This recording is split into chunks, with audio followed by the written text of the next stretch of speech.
Good afternoon to each and everyone. Good afternoon, dear panel members. My name is Franklin Ugsud Toledo, and I'm a candidate for the Master of Science in Applied Physics, major in medical physics at the UST Graduate School. I am actually here to present my colloquium presentation entitled Dose Perturbation Effects of Dimethyl methyl hydrogen, methyl vinyl silicon fluid, and sterile saline solution with magnetic pore presence during irradiation of a 3D printed breast phantom model, a Gate Monte Carlo study. All right, so in the next 15 minutes, I would like to channel my presentation to 5 different key areas of discussion. So hence the following. Okay, so problem rationale. As per Philippines breast carcinoma or breast CA is identified to be one of the most common types of cancer amongst women in the Philippines and amongst those highest in incidence and mortality in Asia. They say 1 out of every 13 Filipino women is likely to develop breast cancer in their lifetime. Right? So, in a study conducted in 2015 titled Philippine Cancer Facts and Estimates, an astonishing 20,267 breast cases were recorded for the year for both male and female sexes. Now, it roughly constitutes 19% of the overall statistic. Okay, so here is a graph of the 10 most common cancers in 2015. So following breast, we have the lung, and then we have colon and rectum. Also, we have liver, followed by cervix, and then we also have prostate, leukemia, thyroid, stomach, and so the green colored bar line actually indicates new cases, while the red one indicates incidence of death.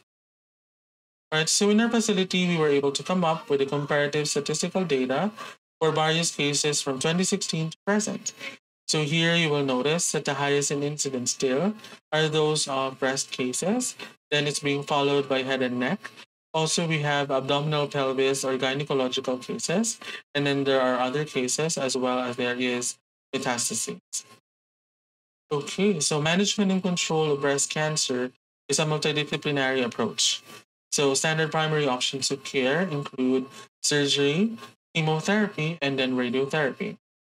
So to date, surgery is deemed the most effective and most widely accessible form of treatment there is to a vast majority of cancer. So depending on the aggressiveness and type of cancer, chemotherapy and radiotherapy may be carried out as an adjunct procedure. Right, so for purposes of discussion, we'd like to center our presentation to radiotherapy applications of breast CA cases. These are in particular for post-reconstruction following mastectomy. Okay, so objectives of the study. The study would like to investigate the effect in dose brought about by the implant material, which is commonly used for breast reconstruction. Now, in order to do this, we are going to fabricate a tissue equivalent phantom to be used as a primary study phantom. And then we are going to determine via simulation the amount of dose perturbation, as well as to provide a symmetric evaluation of these doses for the ones generated by GATE and the ones generated by the treatment planning system. Now, as for the scope and limitation, this study is but limited to the use of CIRS IMRT thorax phantom as model phantom for the 3D printing. Now, fabrication of the material will be primarily carried out by TW2 Philippines, a known third-party service provider. Also, we are to make use of a vendor-specific, commercially available silicone implant. So, for our case, we shall be using Polysmooth Polytech for the declaration of the nomenclature and chemistry of the material. And lastly, we are to make use of GR4 application for tomographic emissions or GATE as primary Monte Carlo algorithm. Okay, so progressing to chapter 2. Due to recent advances in surgical techniques, women of today have better options to choosing reconstruction as a surgical option following mastectomy. Few of the reasons why these women opt to elect reconstruction are the following. Number one is that it helps regain or restore normalcy of the breast anatomy. Second is that it's mainly used for aesthetic purposes. Third is that it helps improve the emotional quality of life of patients, as it helps lessen anxiety and depression, as well as fear for the recurrence of cancer. And lastly is that it helps further establish confidence about the overall medical prognosis. Right, so modern day breast reconstruction involves the use of an expander implant option or combination, hence the term two-stage. Here is a cross-sectional view of the human breast with a tissue expander versus a permanent implant. Okay, so temporary tissue expander, how do they work? A totally empty, unfilled silicone bag is implanted on top of the pectoralis major muscle or the breast muscle. It is then periodically inflated with saline solution until it reaches a desirable volume. The expander has a port, a metal or a plastic plug or a bulb, even coil, that allows the surgeon to increasingly add sterile solution for over a period of time until it gradually stretches the skin to finally accommodate the final implant. Right, so here is a typical breast cancer management timeline. A decision on whether to delay or not to delay an operation is determined both by the surgeon and the patient. The sooner a decision is made, the better the prognosis. Right, so neoadjuvant chemotherapy may be administered to shrink the primary tumor size. Radiation may likewise be administered before or after reconstruction. Reconstruction, on the other hand, may be performed at the time of mastectomy or in a delayed fashion following the completion of adjuvant therapies. Right, so typically the tissue expander is placed at the time of mastectomy. So following periodic expansions, the tissue expander is then replaced with a permanent implant. Okay, so the impact of radiotherapy. In three-dimensional CD post-mastectomy RT planning, the lungs and the heart are two of the most difficult organs to protect. Hence, they are called organs at risk or OARs. RT had shown to cause a variety of radiation-induced changes to the heart. And examples are coronary heart disease, cardiomyopathy, and other conduction disorders. Another common RT-induced complication to the lung is known as radiation pneumonitis. Radiation pneumonitis is the inflammation of the lung caused by radiation therapy to the chest. Okay, so the use of temporary tissue expander generates several concerns due to the presence of the magnetic valve, which serves as a port which is directly incident to the field or the radiation field. Studies had been made to show the effects on the high atomic density material present in the radiation field. And some of the expected effects caused by the presence of such are number one, backscatter. Also, there is rebuild up. And the third one is attenuation. All right, so let's now talk about physics. Percentage steptoes are measured using a scanning water system. They are usually obtained by moving the detector up and down while the beam is on. They are called percentage steptoes or PDD curves because they are usually normalized at a certain point, usually at the point at depth maximum, and is divided by that point times or multiplied to 100. Here is an example of different PDD curves from various energy sources. Note that the one in blue is our curve of interest because we are only talking about photon energy. Now, say for example, we have this curve where the doses vary distinctly at different points or parts of the curve. Say these points. So if 2 gray is a dose at depth maximum or Dmax as we call it, then dividing the doses at every point to this point will give us a value of Dmax at 100%, and the dose at every other point expresses a percentage of this point. So here 1.6 gray is 80% of 2 gray, while 0.2 gray is 10% of. Hence, it is called percentage depth dose. Right, so depending on the depth and quality of the dose is maximum at the surface or at Tmax and decreases with depth due to decrease in photon energy fluence, a phenomenon best described as attenuation. All right, so moving to lateral beam profiles, it is likewise measured using a water scanning phantom. They are obtained by moving the detector horizontally side to side while the beam is on. So similar to PD, profiles are also normalized, usually at the center, and also divided by the dose at every point and then multiplied to 100. So which gives us different profiles. All right, so as mentioned, similar to PD, beam profiles are likewise normalized. So they are usually normalized at the center. So if we divide the dose at every point of the profile by the dose at a normalization point, it will give us 100% at the central axis. And while the dose at this point, which is half of the central axis, is actually 50%. Right, so general caveat, beam profiles are sensitive to the amount of dose incident to the beam. A small amount of change in dose will greatly affect the flatness of the beam. So here's an example of a measured beam profile using the Mephisto tool. Okay, so a few of the questions this research would like to answer are the following. Number one is that can a breast phantom using a 3D printed technology be used to checking a known TPS calculation? Number two is that is the dose distribution using a commercially available TPS algorithm in agreement with the ones generated using GATE. Third is that should the chemistry and presence of the magnetic valve tissue expanders be considered an important factor in the optimization of radiotherapy treatments? And lastly, number four, is it recommendable to use a 3D fabricated PLA phantom as an alternative to symmetry phantom as opposed to using a standard CIRS IMRT thorax phantom?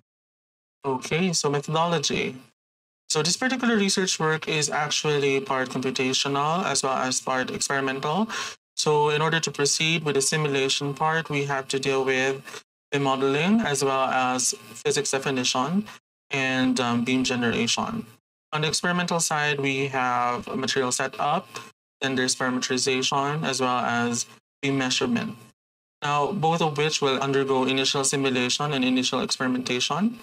The dose generated by both shall be evaluated initially, and then once if they are in agreement, we shall proceed with phantom remodeling as well as phantom replacement, and then of course for our final simulation as well as final experimentation.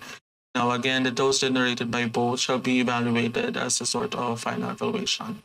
Okay, so system requirement.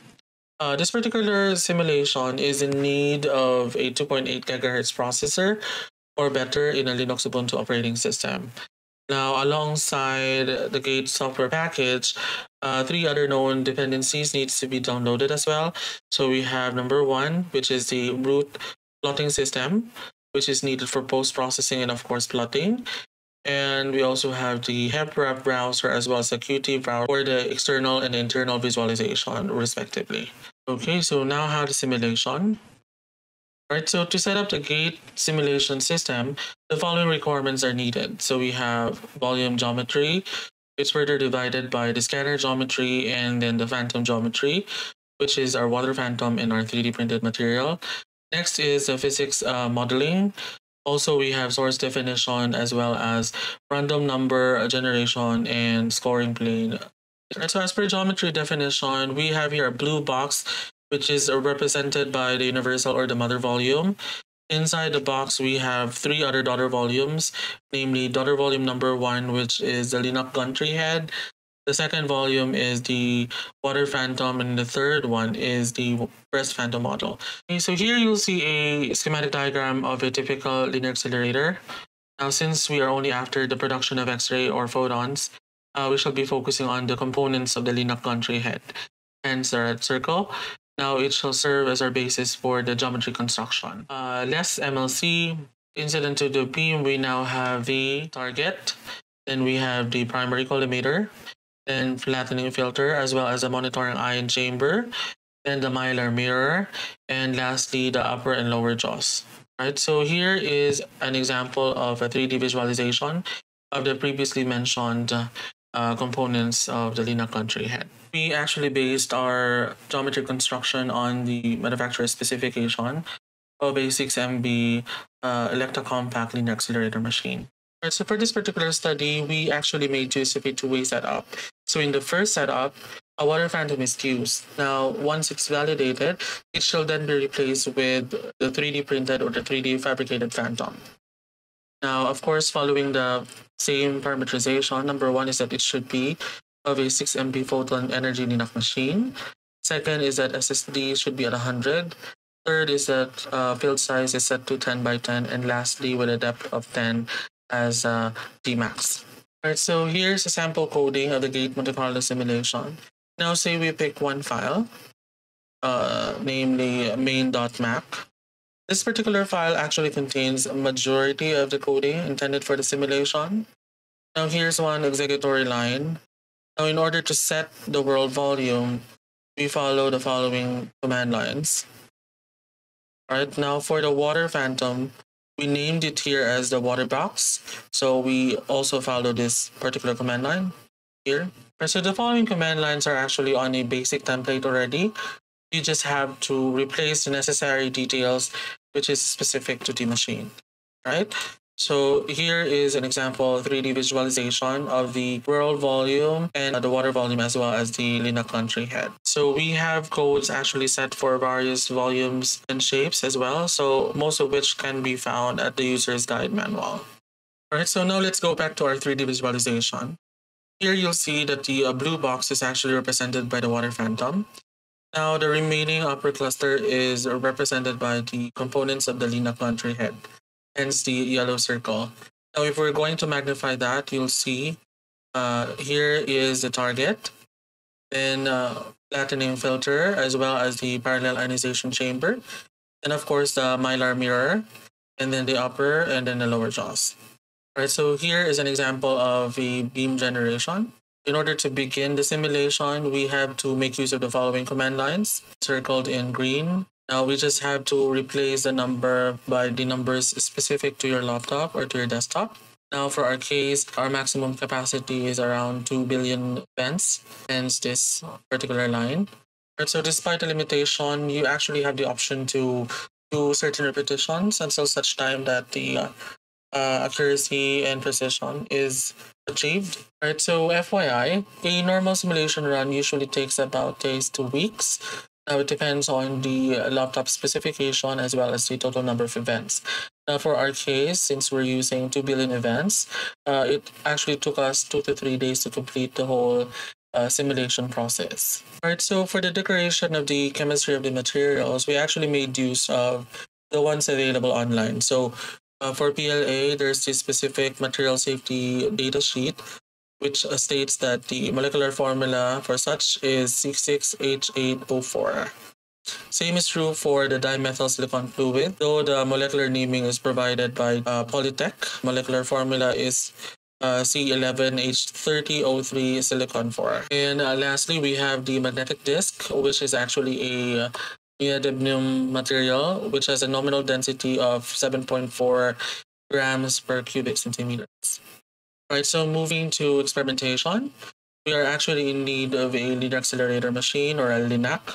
Also, we are in need of a medical physics software or the Midfisto tool, as well as a PTW water tank scanning system. And then, of course, the ionization chamber as well as the tandem equipment. All right, so here is the ideal experimental setup. So on this side, you will have the 6MB LINAC machine. And then right below it is the dual channel electrometer or the tandem equipment. And on top of the water phantom, we have the relative and field detectors, which is actually Timble type ionization chambers. And of course, our PTW water scanning system, which is right below the LINAC gantry head.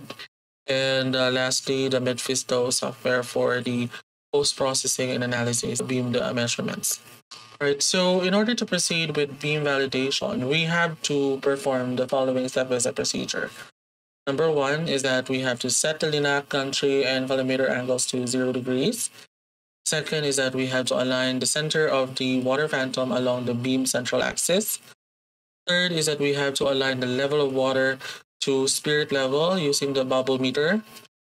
Fourth is that we have to set the source's skin distance or SST to 100.